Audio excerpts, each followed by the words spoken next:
வள்ளல் பட வாய்ப்பு எப்படி அமைஞ்சது?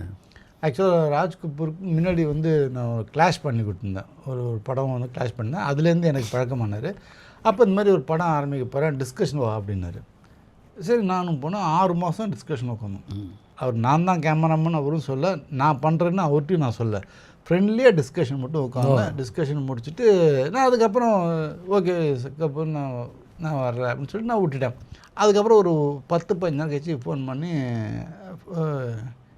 ஏன்பா நீ தான் இவ்வளோ 6 மாதம் உட்காந்துட்டியே அப்படின்னா, ஆமாம் நீங்கள் கூப்பிட்டீங்க டிஸ்கஷன் உட்காந்தேன், பேசாமல் நீயே இதை பண்ணிவிட அப்படின்னாரு. நான் அப்போ சில கண்டிஷன்லாம் போட்டேன். இந்த மாதிரி டைலாக்லாம் வைக்கக்கூடாது, இந்த எதுக்கு 3 டைலாகு டைமிங் டைலாக்லாம் சார், அது அவருடைய ஸ்டைல் சார். அதை மாற்றணுன்னு நான் பார்த்தேன்.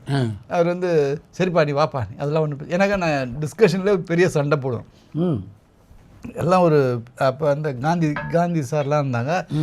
டிஸ்கஷனுக்கு ஒரு டீம் வச்சுருப்பார், எல்லாம் பெரிய ஆளுங்களா. அப்போ நான் தான் படம் பண்ணுறேன். ஆனாலும் அங்கே உட்காந்துக்கிட்டு டிஸ்கஷனில் உட்காந்துட்டு அதை மாற்ற அது ஏன் பண்ணுங்க, அது பண்ணாதீங்க, இது பண்ணுங்க, அது பண்ணுங்கன்னு சண்டை போடுவேன். ஸோ அது அவருக்கு ரொம்ப பிடிச்சி போச்சு. ஸோ அதுக்கப்புறம் வந்து சரி பண்ணுறியா அப்படின்னாரு. எனக்கு ஓகே, எனக்கு ஒன்றும் பிரச்சனை இல்லை அப்படின்னா. ஸோ ஆல்மோஸ்ட் எல்லாம் பேசிட்டு அப்புறம் யாரோ வந்து ராம்நாத் சார் தான் ப்ரொடியூசர். ஆமாம், ராம்நாத் சார்கிட்ட யாரோ சொல்கிறாங்க, என்ன நீ ஸ்ரீராம் சாரோட அசிஸ்டண்ட்டை வச்சுருக்க, அவங்க அப்படியே லைட்டு கேட்பாங்க, அதை பண்ணுவாங்க, செலவு இழுப்பாங்க, அப்படி இப்படின்னு சொல்லியிருக்காங்க பொழுது இவர் பயந்துட்டு கபூர் வந்து இல்லை கபூர் வேறு கேமராமேன் பார்த்துரு அப்படின்னால 2வது நாள் எனக்கு ஃபோன் பண்ணி இது மாதிரி சொல்கிறாங்கன்னு.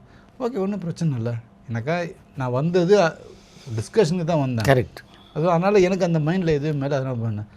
அப்புறம் இவர் இல்லை நான் திருப்பி ஒரு கேமராமேனை கூப்பிட்டு நான் அவர் கதையை சொல்லி அவர் வரத்துக்குள்ளே நீ 6 மாதமாக உட்காந்துருக்கு, உனக்கு எல்லாமே புரியும், அதனால் இல்லை நான் இரு அப்படின்னாப்புல. அப்புறம் சத்யராஜ் சார்கிட்ட போய் பேசி இந்த மாதிரி சார் இந்த மாதிரி சொல்கிறாரு அப்படின்னு. சத்யராஜ் சார் ராம்நாத் சாருக்கு ஃபோன் பண்ணி, இப்போ 6 மாதமாக உட்காந்துருக்காருன்னும் போது எதுக்கு நீங்கள் அதை மாற்றுறீங்க அப்படின்னு. நாளைக்கு பூஜை, இன்றைக்கி சாயங்காலம் எனக்கு ஃபோன் பண்ணுறாரு, பா நாளைக்கு பூஜைப்பா வந்துடுறியா அப்படின்னு கேட்டார்.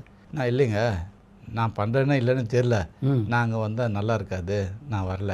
யாருக்கு? ராஜ் கபூர் சொல்கிறீங்க? ராஜ் கபூர் நான் வரல சார், வரல கபூர் அப்படின்னா சரி பாப்பா இருப்போம், ஒன்றும் பிரச்சனை இல்லை பண்ணு.